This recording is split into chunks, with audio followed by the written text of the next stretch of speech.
It's like going to the bar to get advice on your alcoholism problem or something. Yes, exactly. It just makes no sense to me. You're listening to the Nacho Kids Podcast, where we discuss all things step family related. Real stories, real people, real help. Your hosts are the creators of the Nacho Kids Method and the Nacho Kids Academy Step Family Coaching Team, Lori and David Sims. What's up? I knew you was going to do something crazy. Why? Well, because this is the third take. And it's late at night and I'm struggling. Yep. Well, we were talking about the Super Bowl commercial. Yeah. It's the Budweiser commercial. The old one from the 90s. Yeah. Yeah. For some reason, some things like that just stick with you. Yeah. You never forget them. So, yeah, every so often I walk in, I'm like, what's that? Yeah, I like that part. But my other favorite part is, hey, Duque. Kind of like Shrek. You ever watch Shrek? Yeah. My favorite is, that's right, fool. I'm a flying talking donkey. I don't know why. That was my favorite part of the whole movie. Yeah. Only you. Only me. Hey, y'all know what? I can sing the jingle to the Reynolds Wrap commercial from the 80s. Okay. I'm not going to do it, but I can do it, just so you know. Okay. Take a sheet of Reynolds Wrap. Fold it in your Reynolds flap. First add meat, add your spice. Fold it once, fold it twice. Okay, sorry. And you still can't cook. All right, you're going to starve to death, buddy. Hope you like that Raisin Bran Crunch, because that's all you eating for supper the rest of your life. I live off cereal. I'm good. I cooked Mexican chicken skillet burrito stuff this morning. What? Tonight. Okay. Yeah. I try. I really don't try because I don't like to cook. It is not one of my favorite pastimes. No. Well, stay in your lane. Stay in my lane. Stay in my lane. I need a chef. Anybody want to cook for me? Chef Boyardee. That's fine with me. I'm fine with getting an ego. There you go. Yep, let go of my ego. Yeah. All right. Who do we have with us today? I'm going to let you guess. I'm going to give you 3 guesses. All right. What's your first guess? Laura.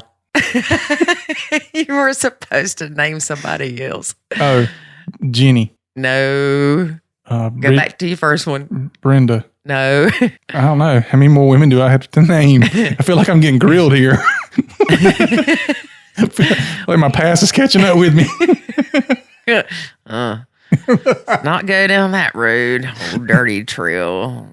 Soggy trail. All right, back to Laura. Skanky trail. Laura. We're back to Laura. Back to Laura. Laura who, David? Laura Petherbridge. And what is so special about Laura? Everything's special about Laura. She's Yes, it awesome. She's a no-nonsense lady like me. Not that I'm a lady, but I am no-nonsense. David's a no-nonsense lady. She wrote a book like me. You haven't read a book? No, but I provided a lot of content for one. Oh, okay. You're going to write one later. I'm helping my son write one, remember? 1,001 things not to say to your wife. That's a whole story there. Yes, it is. So if you don't know who Laura Petherbridge is, she has written several books, one of which is The Smart Stepmom with Ron Deal. And Ron is with Focus on the Family. And she also wrote the 101 Tips for the Smart Stepmom, expert advice from one stepmom to another. And did you read that? Yes. I've even got notes. I know. I've seen it. I've read everything. Yeah. That's one of the ones on the shelf that has like all the Post-it notes sticking out of all the different tabs and everything where you've marked all that. With my gel highlighter that I love so much.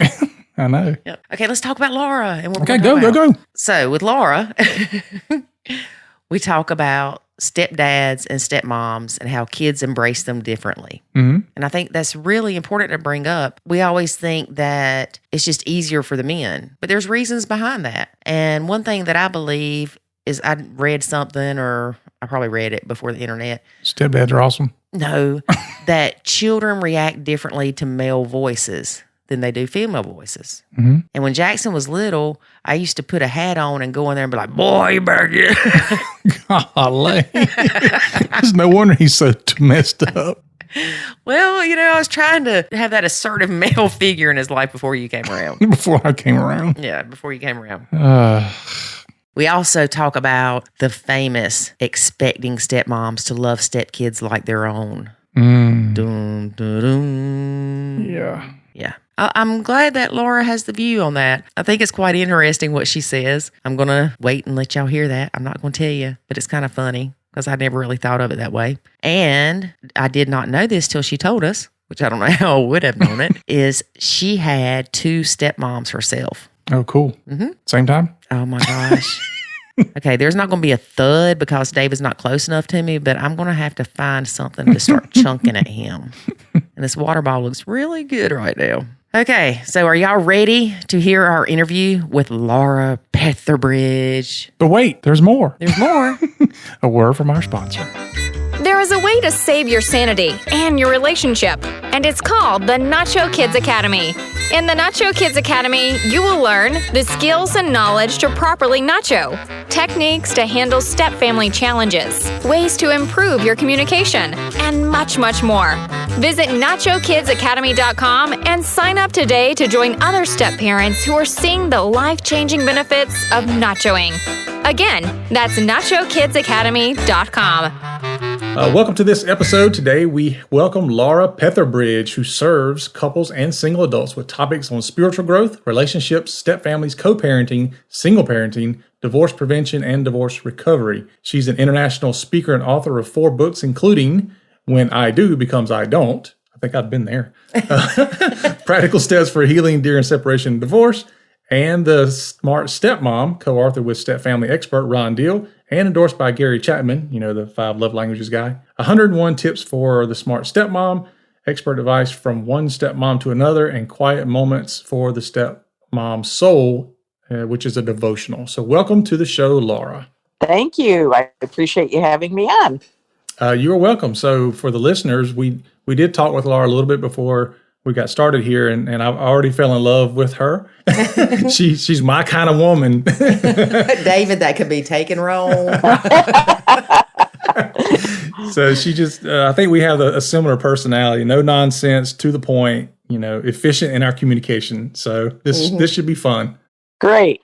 I mentioned to you that David and I did some research, and I think your Smart Stepmom book came out the year we got married. So unfortunately, we did not have that knowledge. It was a little late to help us, I guess. Yes. And I think once we've researched everything and got married, we didn't continue researching things. No, and right. that was a mistake on our part because things were good at first. We got this. We don't need that. Oh, yeah. I remember reading that it takes on average, 7 to 8 years to quote blend. And I looked at David, I'm like, that'll take us 2. Just because we thought we were so prepared and we were being realistic with our expectations, and then reality hit. And I'm like, Yes. Oh, no.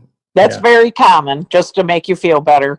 That's not abnormal at all. I do some pre-remarriage life coaching, and I would say 90% of the clients think they're not going to have that many issues when they, and then they call me 3 months later and say, "Oh my gosh, everything you said is happening." So it's okay. You're normal. Well, you don't want to be a Debbie Downer and say, well, you're probably going to experience this and you're probably going to experience that. But at the same time, that's really the only way to realistically tell these people is say, you know what, you better be ready. It's a roller coaster. Yes.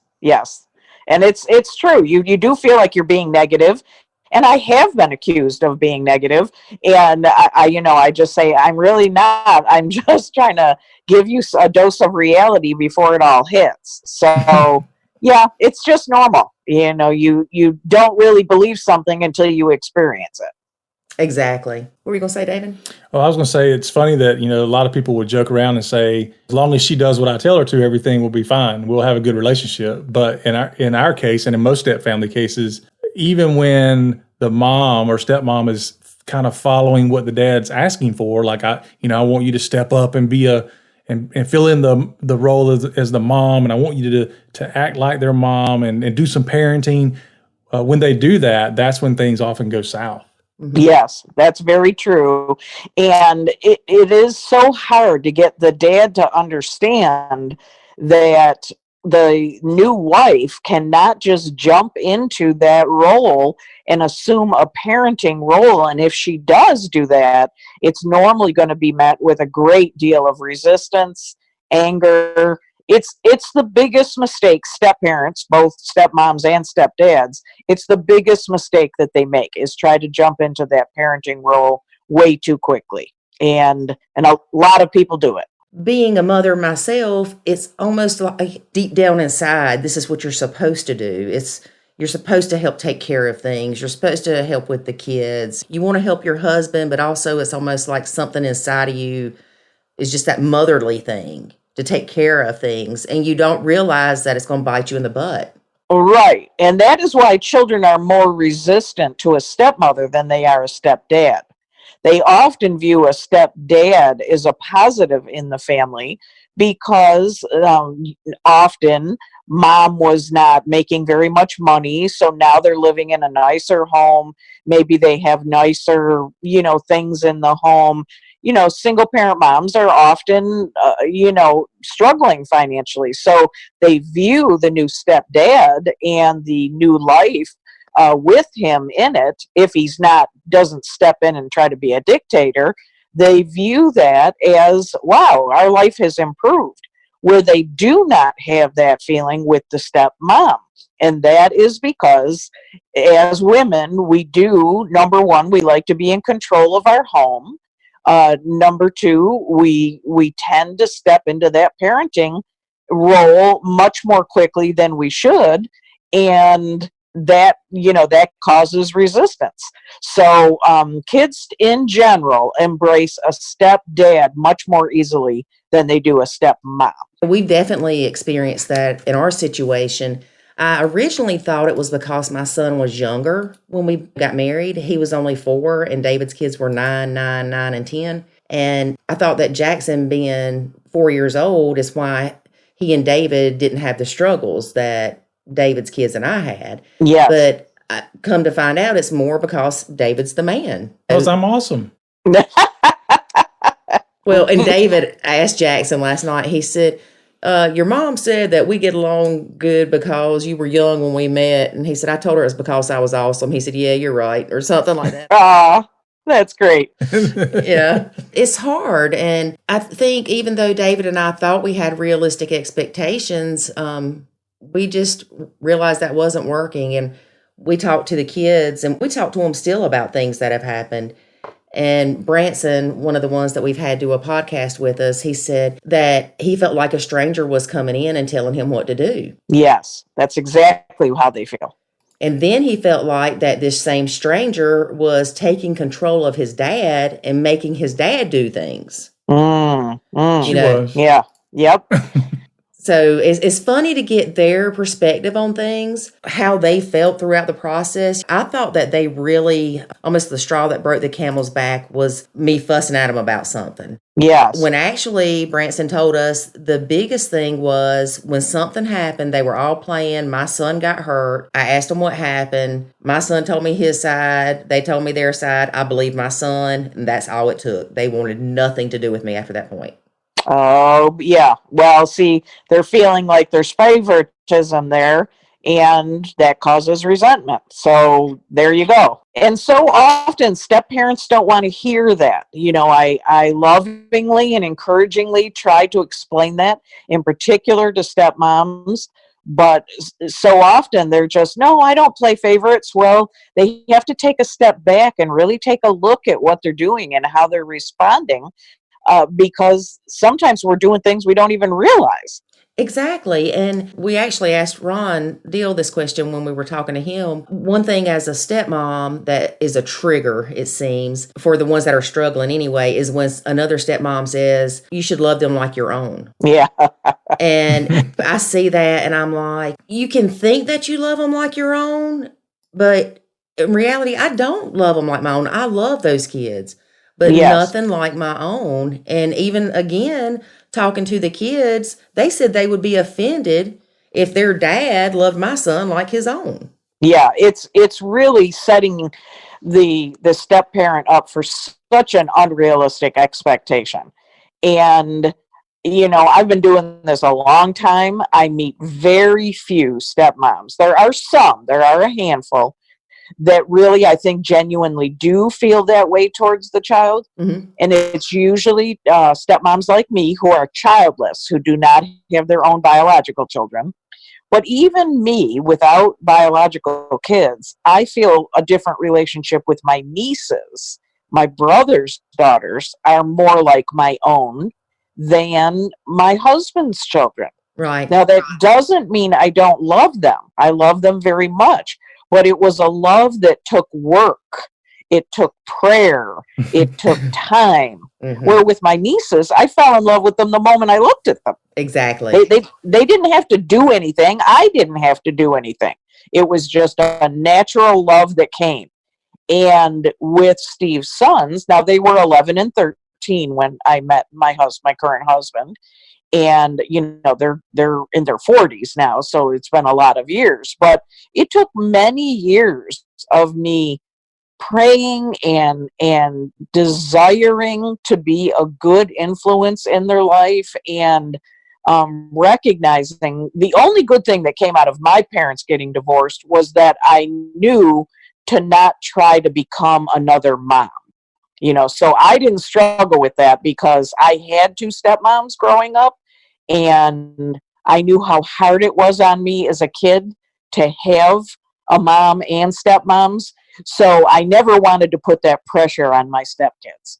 That's good. So, you know, I did pretty good with that, but that doesn't mean I didn't still want to control things in my home related to them. Mm-hmm. So, but that whole, it's funny, I did an interview with Dr. James Dobson a handful of years ago.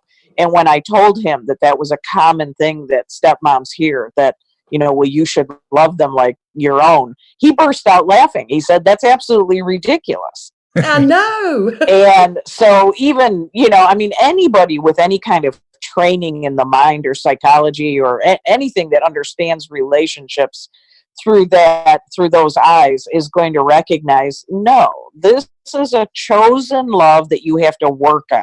Mm-hmm. It's totally different. And it does take time. And we see it all the time.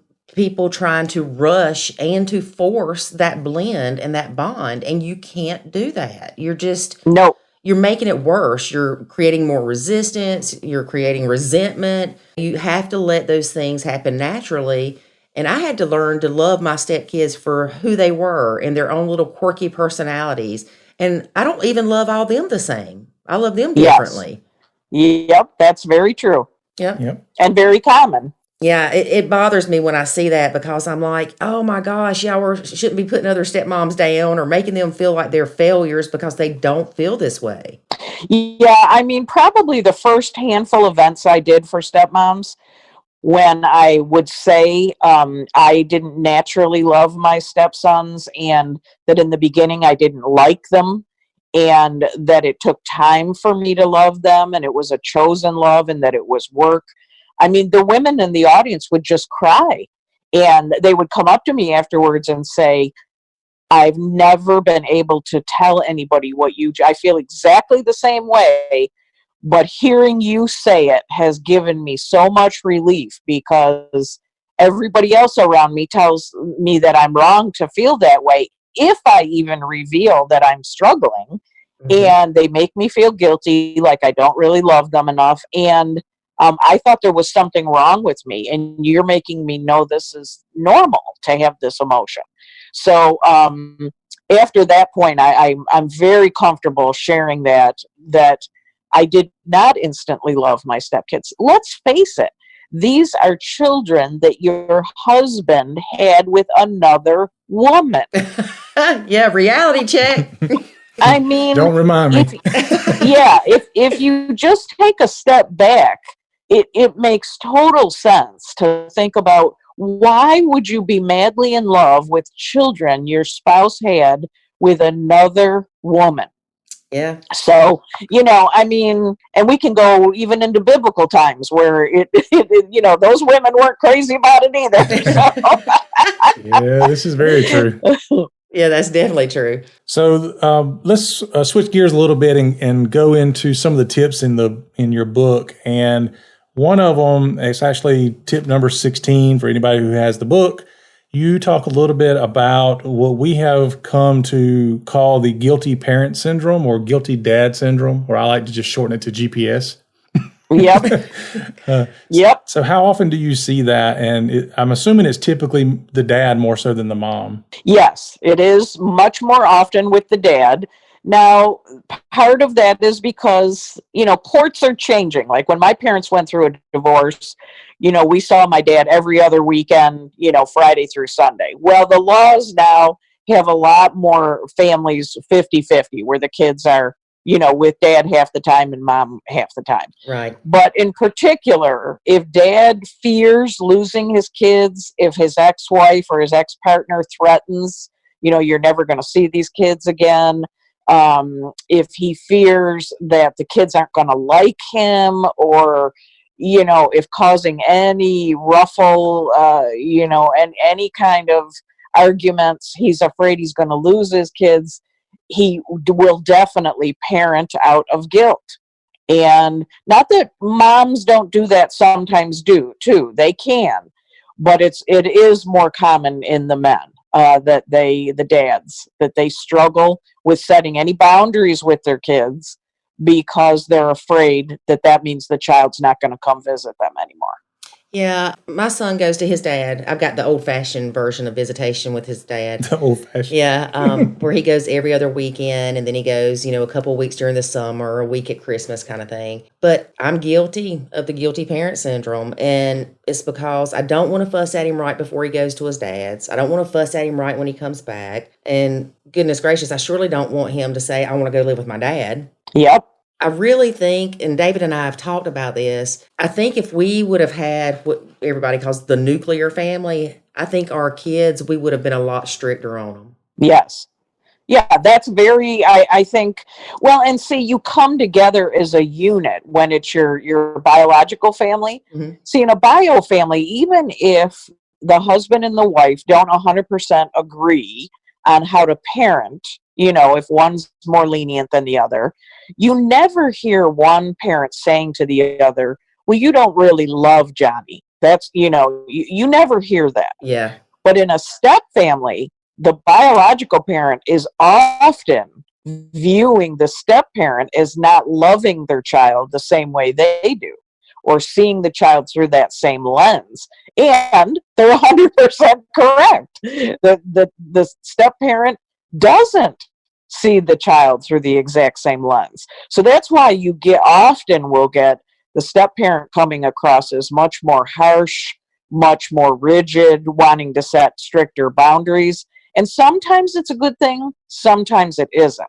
Sometimes the step parent is being too harsh. So, but that's why it's different between a first-time marriage and a first-time family as opposed to a step family, because you never hear one spouse saying to the other, you don't really love my child or love this child. Exactly. It's sad because, again, that can make the step parent feel guilty or feel like they're just doing something wrong. And it's not that they don't care about the kids, but they don't know what to do. Yes. Through our training with other people, they learn eventually, and this is kind of like the groundbreaking thing once they realize that it's not necessarily the step kids that annoy them as much as it's the, quote, lack of parenting from the bio parent with the step kids. Yes. And a key factor to remember is that step parents see the step children through the lens of responsibility. Parents see their children through the lens of love. Yes. So the very first lens that a parent sees a kid through is, I love this child, I love this child. Where a step parent, the first lens they see the child through is, we need to teach him or her to be responsible. We need to have them growing up properly, brushing their teeth properly, eating the proper food. See, step parents are much more about, let's make this child responsible. Mm-hmm. And that is why you have that rub also, because the lens they're looking through, it doesn't mean one is good and one is bad. There really should be, a blend of both of those things. But the first response is with a parent, it's seeing the child through love. With the step parent, it's through the lens of responsibility. Well, I often say that the reason why the step parent wants to teach responsibility is because they want to ensure that the kids are out as soon as possible. Well, there's another point. Yeah. And talking about looking at kids through the different lenses, we discuss this all the time too. David's kids could do something and it just get on my nerves, but my kid could do the same thing and it's like, oh, it's okay. Yes. And see, that's proving that what I just said. It's because you have a natural love for that child because they're your own, that you have more grace towards that kid than you're going to someone else's child. Right. Oh, I love her kid. I just love to choke him sometimes. Oh my gosh. Yes. I understand. Definitely grace is something that you learn more about, a deeper understanding of from being a step parent. Well, and I had to start just really praying for my stepkids because as a child of divorce, I knew what it felt like to be in a step family, how awful it was, how torn I felt, how guilty I felt, how, I felt like I couldn't make anybody happy. And so I had to, that was the only good thing about my parents' divorce, is that it gave me the ability to tap into those emotions and say, you know what, Laura, these kids are just feeling the things you felt as a child. And let's look at this through their eyes rather than just your own eyes. And I had to be willing to do that. That takes being willing to humble yourself and say, I've got to look at this differently or I'm not going to make it. Definitely. In the Nacho Kids Academy, we had in February, I did a 28 days to change your thinking, because we automatically have negative thoughts. I'm sure you've heard of Dr. Daniel Amen with the ants, squash the automatic negative thinking. And a lot of times our mind is not a good thing for us, because on the way home, we thinking the stepkids aren't going to have done their chores and you're already stressed out. And then you come home and every little thing they do, you're just waiting. And your mind just kind of takes over, and all you're focusing on is the negativity of the stepkids, whether it's their bad behavior, their bad cleaning habits, or just ignoring you, whatever it may be. And you focus on that and you forget about focusing on your marriage, which is what you should be focused on in the first place. Right. And because that irritation is there and right up front, it is so easy to focus on that. And a lot of step parents, make that connection between the stepchild is behaving this way because of their parent, because of the other parent. And if there's antagonism or anger or frustration or conflict with that other biological parent, you're going to transfer that anger onto the child. And it's really hard not to do that. You have to make a conscious effort not to do that. I believe that even in our thinking, we have to make a conscious effort to think positive and to find the positive and try to look at things differently. Because if we don't, then it'll just spiral out of control. Yep. It takes a lot of work. I say this all the time. Being a stepmom is one of the hardest things I've ever done in my life. Yes. Because it's never about me. It's always got to be about everybody else. Yeah. And how fun is that? That's so counterculture to how we live today, where everything is about me, about myself. And so to turn that around, and I know we don't like to think like that because none of us want to view ourselves as being selfish.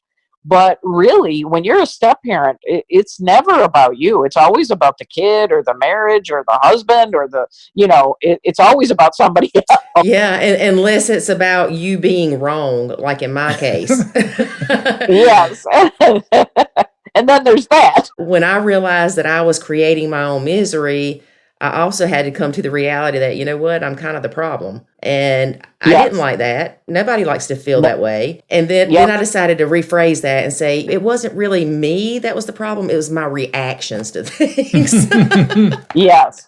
Just to make me feel a little bit better about it. But and there's no training for this, and the most common statement I hear is, this is so much harder than I ever thought it was going to be. Mm-hmm. See, we didn't know what we were getting into. That was going to be one of the questions I ask you, is what you think when people say, well, you knew what you were getting into. Yeah, but no stepmom knows what she's getting into. Even those of us, like I said, I had 2 stepmoms, and I still didn't know what I was getting into. I thought I did. Because I had 2 stepmoms, I thought, oh, okay, I know what I felt as a child. I know what to do, what not to do. And it's just so emotionally draining from so many aspects that very few of us had. Now there are those that can become educated and be better prepared. If they go to classes, they go to seminars, I host stepmom retreats. And so I try to educate and teach the stepmoms, and the ones that do the best are the ones that come to something like that before they get remarried. So you can become more educated, so you're less ambushed. But even with that, there are going to be things that occur that you didn't know were going to. Right. Or that you make you feel differently than you thought they would when they happen. Yes, exactly. Well, the other thing about the education and information, and we made this point on another podcast episode, was that the information and education is great, but if it's not put into practice, then it's useless. And so we see that often, where the information is there, the advice is there, the guidance and coaching is there, but people just don't want to follow through. Yeah, absolutely. And, I need to throw in here, we need to be careful where we're getting that advice from. Oh, absolutely. Because I'm on a lot of social media pages and a lot of step family pages, and a lot of the advice that is on some of those pages is really bad advice. So you've got to be careful where you're getting. I think social media is great, don't get me wrong, but if just because another step parent is on there saying that's what worked for them, does not mean that's what's going to work for your family. Right. So be careful. That's something that we try to stress with the whole Nacho Kids thing, is not everybody needs to do Nacho or disengage, but not everybody has to do that. And even if you do, it can be at different levels. It depends on your situation. Right. On what causes you stress. But the whole point of nachoing or disengaging is to reduce the stress in the blend for everybody. Right, exactly. Done properly, that is an excellent way to have less stress in your step family. Right, and the key word there is done properly. Oh, yeah. Yes. We had, it's funny, we were talking about this, Facebook groups. They're good and bad. They are good because they make people realize they're not alone. But David's point is you've got a bunch of people that are having bad relationships. They don't know what to do, and they're giving each other advice. Yeah. Yeah. It's like going to the bar to get advice on your alcoholism problem or something. Yes, exactly. It just makes no sense to me. That's a good analogy. Yeah, and we actually had an issue in our Facebook group last night where a lady had decided to, she's a stepmom. She got tired of the kids leaving things around, so she decided to take a box and put it in the hall, and anything left out goes in the box, and anything not removed from the box by Sunday will be donated or trashed. Well, yeah, well, that's a great idea, but that is the complete opposite of nachoing, because nachoing is leaving the parenting to the bio parent. And yes. And we could not get these people to understand that. They wanted to argue with us about it. And I'm like, don't say nachoing does not work for you when you're not listening to us. You're doing the complete opposite. Yeah. And, if that works for her, that's great. But the thing is, her husband was not on board with it. Yeah. And who do you think the kids are going to hate for throwing their toys away? Yes. Well, even in my opinion, even if the husband is on board with it, then he needs to be the one that throws them away. She can manage the box and all that kind of stuff. But when it comes to anything that's a negative interaction with those kids, he needs to be the one that does it. Absolutely. Exactly. Absolutely. Yeah. We talk about, we have a lot of stepmoms, and I'm sure you see it too, that they're home with the stepkids more than the bio parents are. That's right.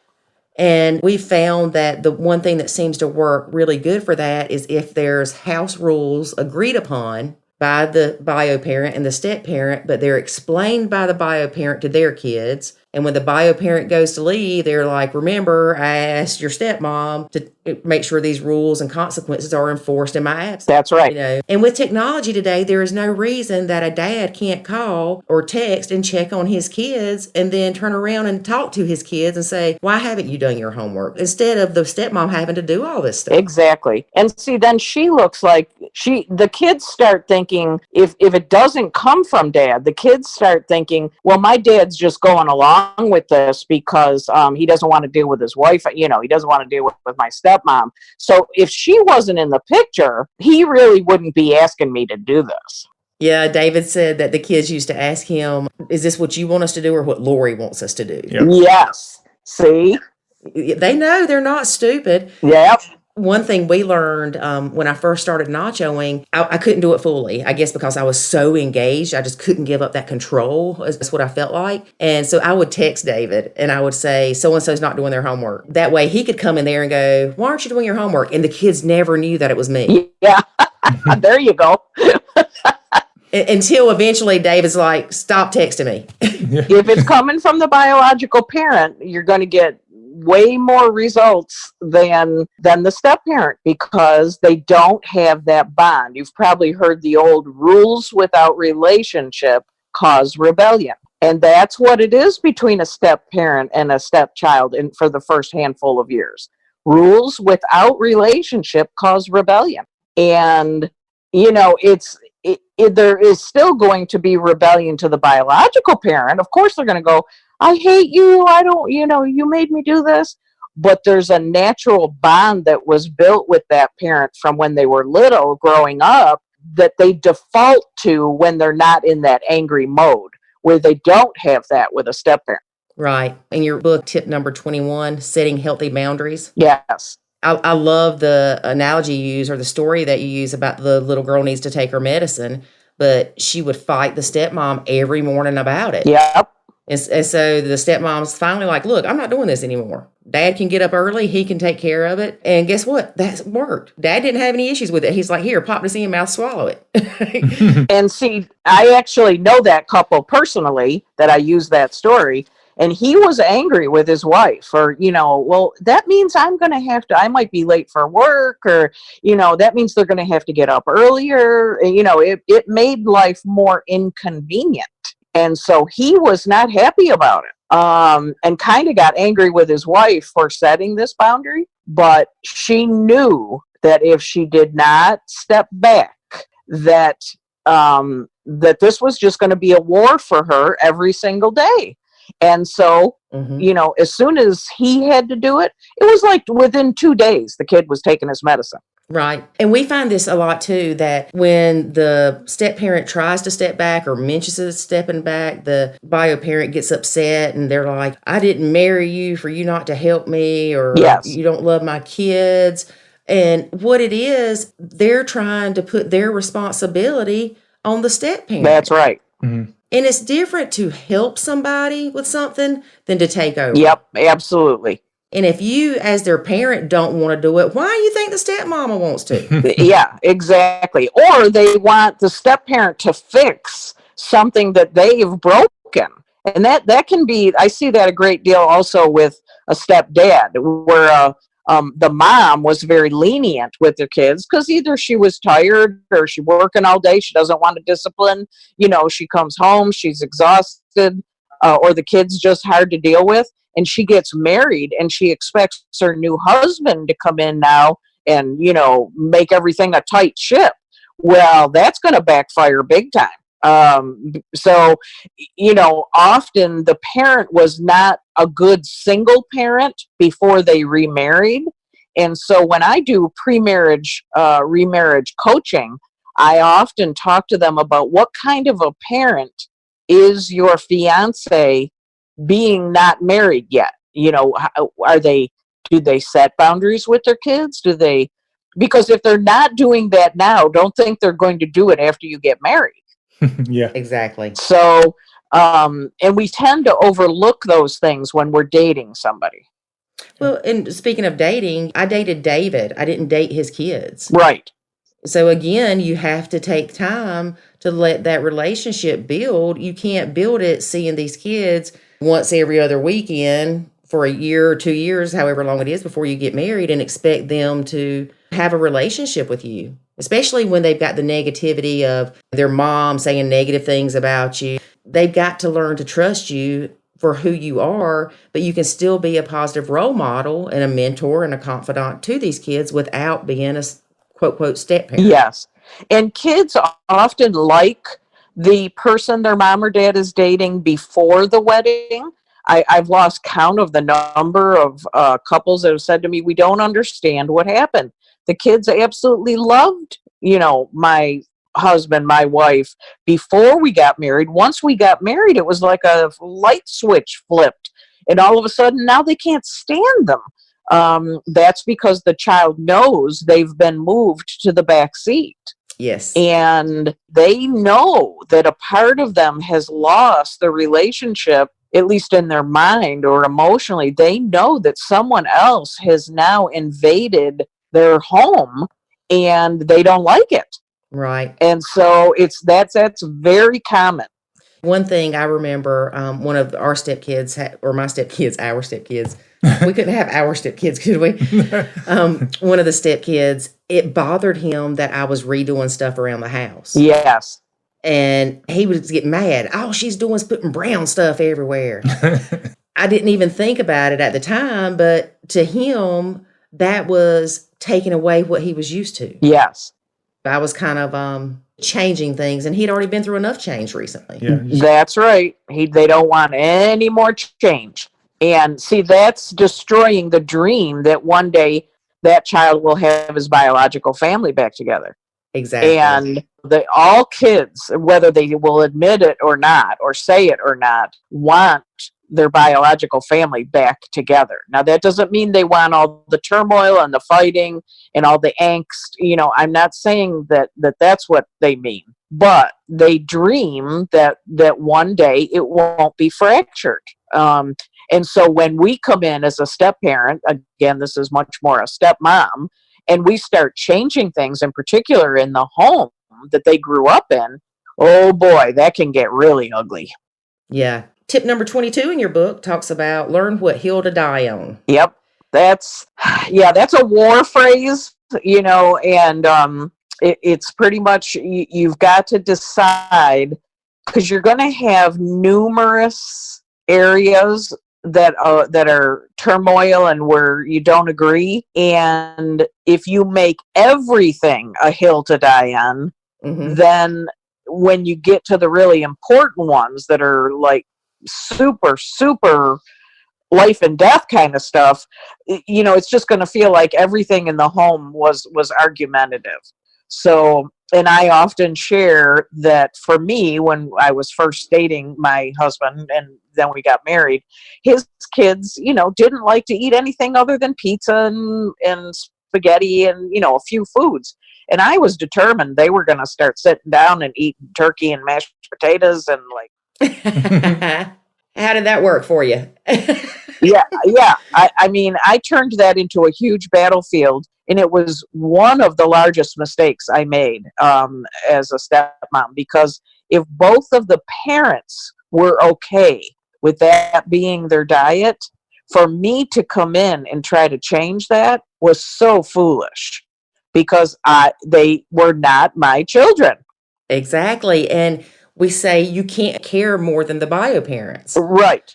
Well, you can, but you're just setting yourself up. That's right. And so, when I was trying to control all that and change things about his kids, all I was doing was causing resentment, building walls, making things that I should have let go of, and nachoed and just walk away and say, these are not my kids. But I was bound and determined. Now, if I'm being honest, part of that was just control. Yes. I was not going to make separate food because I wasn't raised that way. You ate what was on the table. Or you starved to death. Yeah, exactly. So that's just a classic example of that should not have been a hill to die on, because there were other things that were going to come that were much more important, that did need to be a hill to die on. And because I had made everything so tense, then, it was much harder to set boundaries with the important things. Yeah. I think you have to do this as a bio parent too. Which battles do you want to fight? And if not, you're going to fight everything. Yep. The one of the big issues I deal with my clients now is technology. When they're at mom's house, they're allowed to look at everything. They can look at all kinds of things online, or they don't have any limits on what they can see or what internet things they can use. And then they come to dad and stepmom's house, and they don't want them seeing all these things on the internet. Well, you can put some screen things on it, but if the other parent is going to remove those things in the other home, I'm not saying you shouldn't set boundaries in your own home on things that are dangerous like that. Mm-hmm. What I'm saying is you can't enforce that in the other home. Right. Yeah. And so, you're fighting a losing battle. Mm-hmm. Now, you can make the child, like 10 o'clock, your phone sits out here on the kitchen table. It charges on the kitchen table. You can't bring it into the bedroom with you. Well, okay, that's a boundary you can set. But to say, no, you can't ever, delete any texts, and you can't do this and you can't do that. Well, as soon as they get to the other home, they can do whatever they want. How much are you really protecting them? Right. Again, I don't want anybody to hear that and think I'm saying, oh, let your kids look at anything they want. I'm saying when they live in two homes, you've got to understand that you can only control so much. Right. Yeah. And one thing that I try to stress to people, as stepmoms, we do want control. I think it's a woman thing sometimes. And one of the hardest things for me but when it happened and I realized it, I felt like I was the most powerful person in the world. And what it was to recognize the things I had no control over and could not change. Mm-hmm. And control how I let those affect me. Yes. I would sit at work and somebody would suggest something and I would be like thinking to myself, that's not a great idea. And I would start to say something and I'm like, you know what? It's just not worth my energy to argue with you people or, whatever. And I would sit there and I'd go, oh yeah, look at the control. Look at the control. I got the control. Yes, absolutely. It's empowering once you realize that is your control. It's not being able to dictate everything for everybody else. Right. And there are times when you have to set, like I have a client whose son is allergic to peanut butter, and the stepkids kept bringing peanut butter into the home. Now, see, and the dad was fine with it. The dad would not say, no, you can't do that. And they would leave it out on the counter. And, we're talking a life-threatening situation here. And so, my advice to her was every time you see peanut butter, throw it in the trash, because obviously they are not understanding the seriousness of this. And see, this is not something that this is a hill to die on, because the child could die. Yeah, right. It's a safety or... Right. Yeah. Safety concern. Yeah, and we tell couples that all the time. We talk about nachoing and how it's disengaging and all that, but when there's a safety issue in place, then that goes out the window. You don't nacho safety issues. Right. Definitely. Now, let's see. One other thing I saw that jumped out at me in your book was tip number 26. Decide whether you want to be right or be married. Yep. I can be both. David's going to have his own podcast talking about how wonderful he is one day. Yeah.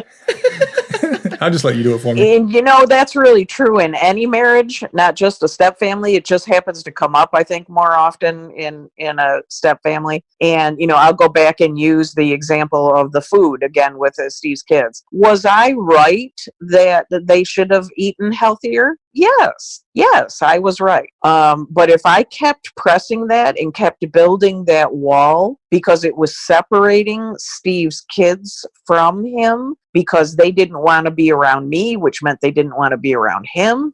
Right. If I kept pressing that. And so I had to decide, are you right, Laura? Yes, you're right. It was healthier for them to be eating some other foods. But in order to save my marriage, in order to save my home, I had to let that go. And boy, oh boy, that's a hard thing to do, because it's letting go and humbly saying, even though I believe I'm right, I'm I'm going to let go of this. I'm going to disengage. I'm going to step back, and I'm going to keep my mouth shut.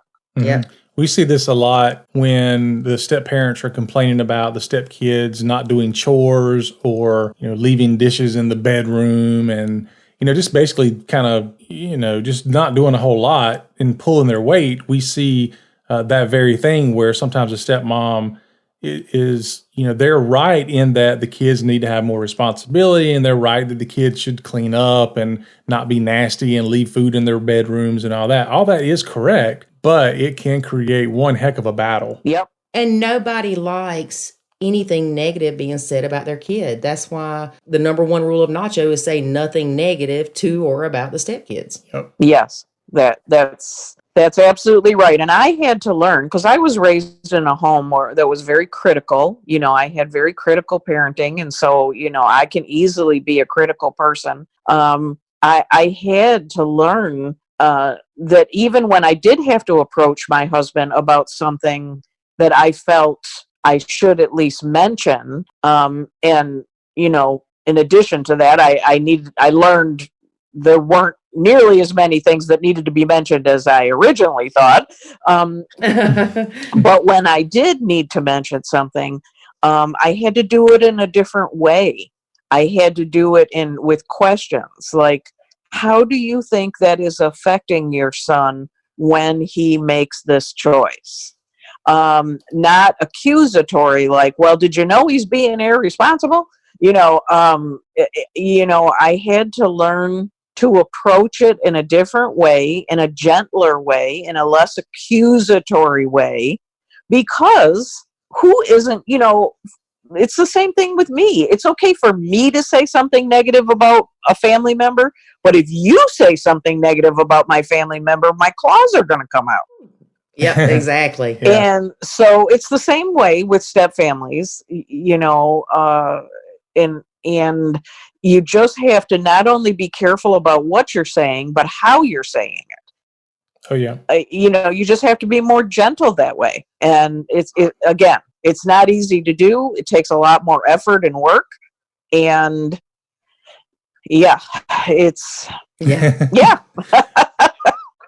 One tactic that we like to remind people of is, well, actually, I would say remind, but most people don't know it, is that you really want to stay away from asking questions that start with why. Yes. Because why is invoking a defensive answer. So anytime you ask a question of why, you're questioning what that person did or did not do, and you're saying, please defend yourself from what I'm asking you. And so you want to stay away from that. Yep, that's a really good thought process, because and some people get mad when you talk about this stuff, like, we're married, I should be able to just say what I feel or say what I'm thinking.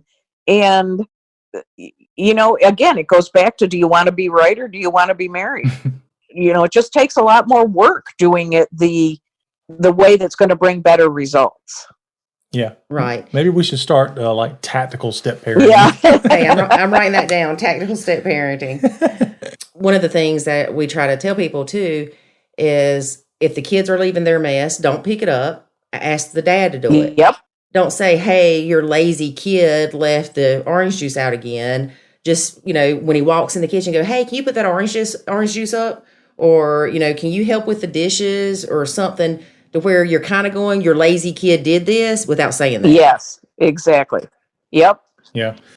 The other key to that is that when you ask somebody a question that way, when you say, like, can you put that up, or can you help me with the dishes, you're giving them the ability to make a choice. And people want to maintain that autonomous control of being able to say no. Not that they ever would, but you phrase it in a way that gives them the option of saying yes or no. And they oftentimes they will say yes because of the way you phrase it. Yes. Right. But if you approach it as your kid didn't do something, then the focus is not on what the kid did or did not do. It's you're complaining about. Oh, absolutely. Kids. Absolutely. Yeah. It's all about that target. Keep that target off of you. Mm-hmm. And so often these issues are more marriage related than they are stepfamily related. I have numerous stepmoms that bring issues to me, and my stepkid won't do this, my stepkid won't do that. They, or they behave this way, or they speak to me disrespectfully or something. And I will say to them, you don't have a stepchild problem, you have a marriage problem. Well, they get angry with that because it's easier to target the stepchild. So, for example, if the child is disrespecting you and calling you the B word, and dad stands there and does nothing, dad's the problem. The kid is going to test that to see, the focus cannot be on the child. The focus has to be, why is dad allowing his child to call his wife the B word? Right. And see, that's a marriage problem. Yes, the stepchild shouldn't be doing that, but it should be dad correcting the child from doing that, not the stepmom.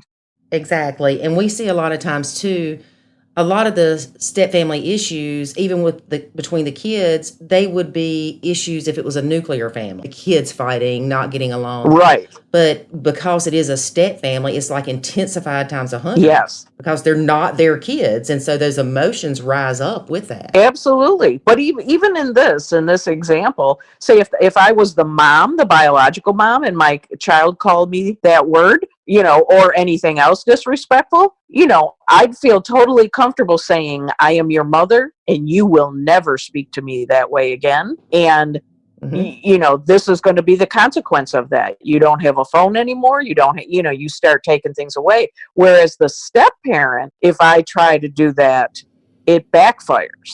Exactly. So, that's the piece that most people do not understand about entering a remarriage, is that it's got to come from the biological parent. Yes, it does. Well, let's go over one last thing before we run out of time here. In your book, tip number 38, and I love this. I'd heard it before several years ago, and it just resonated with me. Maybe because I'm older and I've been through so much, it seems like with the whole blend, that hurt people hurt people. Yep.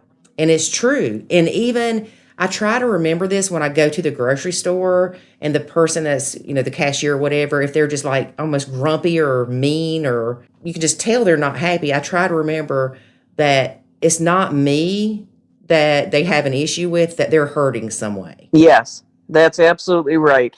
And I'm really trying to help educate stepmoms more and more. Sometimes they're receptive to it, sometimes they aren't, but I'm trying to help them to see why the child is behaving the way they do. That it's not about you.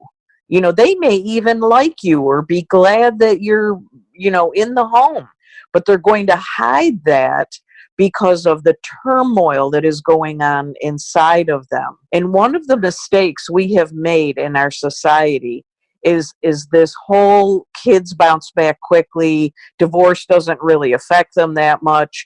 Or today, well, mom and dad were never married. I hear this a lot.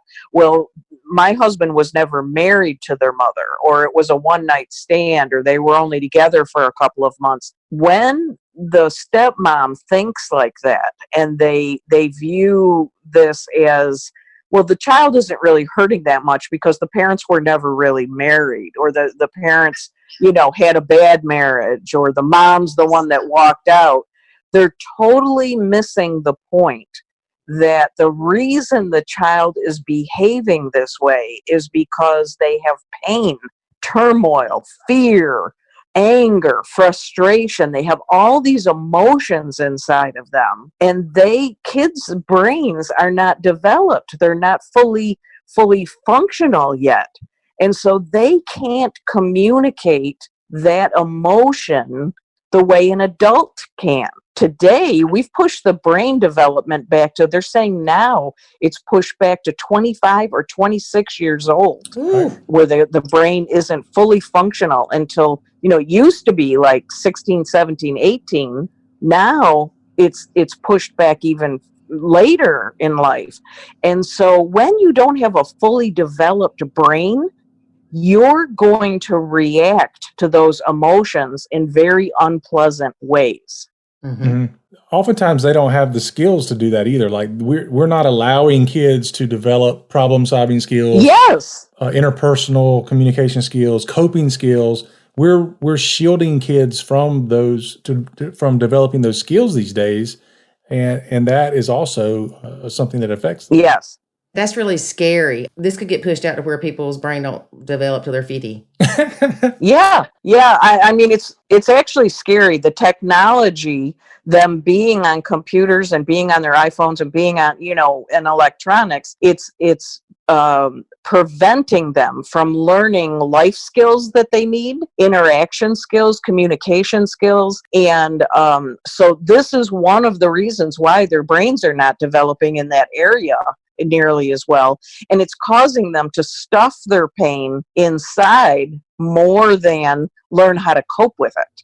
Right. And the part of the brain that takes so long, that's taken till they're 25 or 26, is the prefrontal cortex, which is where the decision making comes into play. Yep. So they don't have the ability to make good decisions until they're in their mid-20s. Yes. I mean, I realize I'm sounding old here, but I'm 63. Look at my mother's generation who went to war. These men and women went to war at 15, 16, 17, 18. I mean, they were fully functioning adults at that point, enough that they were out problem solving in these very complicated settings.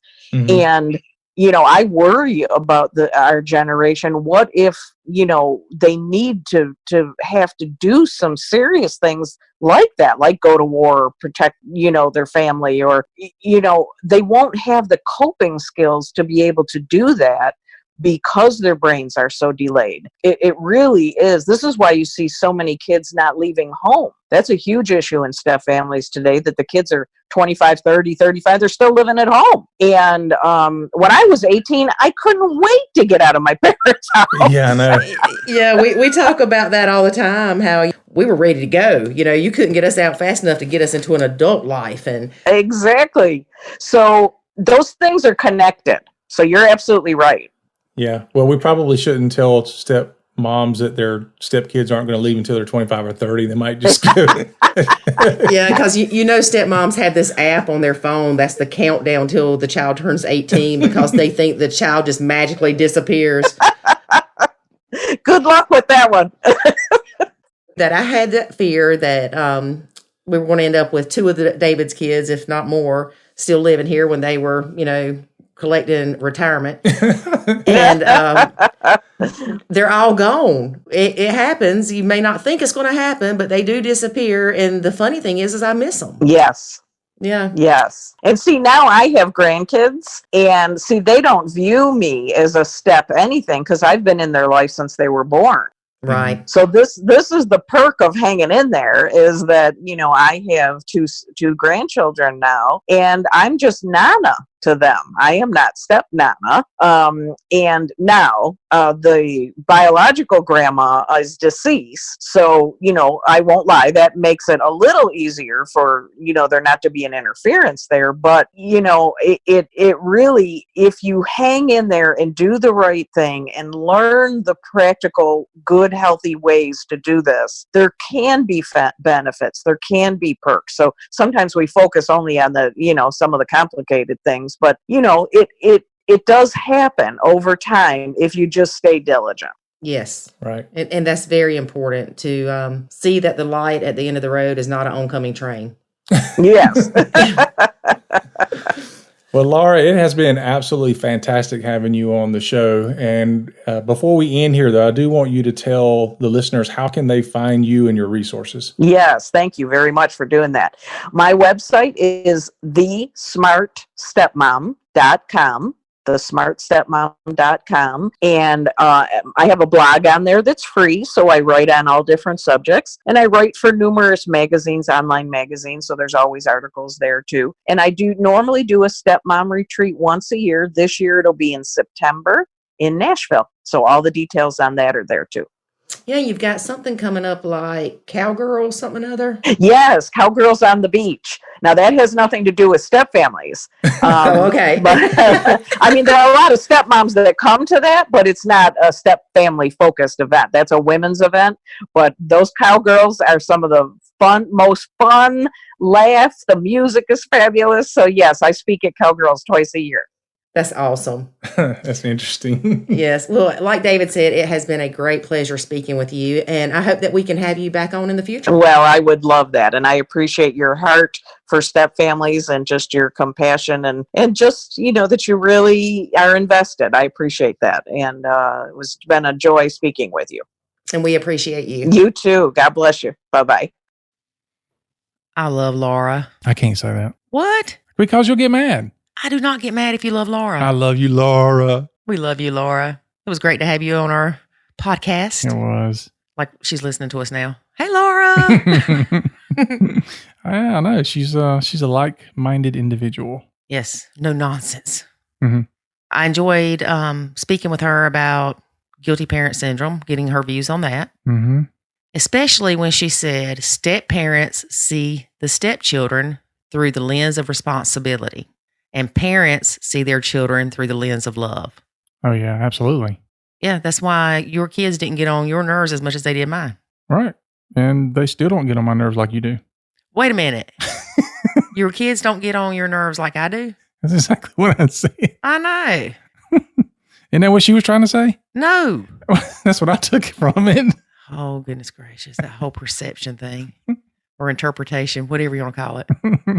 Okay. And then we discussed house rules and consequences and went through a few of the tips in her 101 tips for a smart stepmom. Mm-hmm. That was pretty good. Yep. And I also like the fact that she addressed how much do you spend on your wedding? You get married and you spend, I don't know, I think where we are, people spend a lot less money than like in New York and things like that. But just say you spend $5,000 on your wedding. Mm-hmm. And then things get hard and difficult and people don't want to invest in their marriage. Oh, yeah. They won't pay the whatever it is to go see a counselor or to get the help that they need, but they would rather pay the money for a divorce. Right. Yeah, that to me, that doesn't make a lot of sense. Now, I will say that early on, like when I was younger, if I thought about going to a marriage counselor or going to talk to somebody about my marriage, it was embarrassing, right? There's like stigma around it. But when you think about it, anybody who is in a high performing type job or lifestyle, whether it's an athlete or a performer or a business owner, all these people have coaches, and they have coaches to make them better. You think of a NFL quarterback, it's not that he doesn't know how to play the game, and it's not that he's a failure at the game, but he has a coach there to help him improve even, further beyond what he's capable of doing at the present. And to guide him because the coach sees things outside. Exactly. They're not so close to the action that they can't see what's going on. And when you think about what you and I do as step family coaches, it's very, very similar where, we're able to step back and look at things objectively. And, sometimes from the sidelines, we're able to see things and we get to scream at the stepdad and say, give me 10. But, we do a lot of the same things when we're providing that coaching, and we're able to say, look, these are some things that's worked for other people, or here's the place where you misstep. It doesn't mean you're a failure. It just means, look, there's always better ways to do things, and there's better ways that you can try to get better results. And so it just makes perfect sense to invest in yourself and your marriage to try to make that happen. Because you and I know if that marriage falls apart, you're going to take those bad habits and those things you haven't learned well, and you're going to take them into the very next relationship. And you're still going to have issues with it. Oh, yeah. It's going to be your new baggage to take with you. Right. So it makes a lot of sense when you think about it. If people would get past the whole stigma of, I'm having problems in my relationship and I don't, that means I'm a failure. It does not mean you're a failure. It just means that you're normal and you just need somebody to coach you and help you along the way. Life coaching. I used to laugh about it when people would say, I'm a life coach. And I'm like, what? Really? Come on. Now you're a step parent coach. Now I look at it and I think very differently because I'm older and wiser, and having been through life challenges, I now appreciate people that can do that. But like any other type of position like that, you can have coaches that are terrible and coaches that are really good. You can have counselors that are terrible and that are really good. So you still have to vet those out and do your due diligence to make sure that you're getting something that's worthwhile. But anyway, that's my rant on that. But people really should be trying to better themselves all the time, whether it's relationships or anything they're doing. It benefits them all the way around to try to be a better person. And I really wish people wouldn't wait until the last minute to get help. Yep. Kind of once you start seeing that you have hurdles several times a week, don't wait until you're absolutely miserable and dread going home before you seek help. Mm-hmm. What do you have to lose? And then I just thought of a really good analogy. What's that? In the Nacho Kids Academy, we teach you the tools to not get tackled. How you like that? Yeah, okay. That sounds fine to me. Well, in my head, I was like, oh, we give you the tools so you don't get tackled. You're talking about football and stuff. Yeah. Or maybe that's the only coaches I think of when you start talking about that. Maybe so. Yeah. Well, I mean, when you think about business, because there's a lot of people that are very successful entrepreneurs and CEOs, and they have business coaches. You even look at some of the people like the guys on Shark Tank and all that. They have business coaches, and I mean, these people, they know what's going on. They've got multi-million and multi-billion-dollar businesses, and yet they still have people that coach them and help them with what they're doing. And so it just makes sense to have that. I know one of the important things to me after we had met with the counselor, it was important for me to be able to have somebody that I could contact in a week when I had a question and not have to wait a month for an appointment. Mm-hmm. And it was really nice that I was able to contact him and ask him a quick question and get my quick answer, which the answer was, they are not your kids.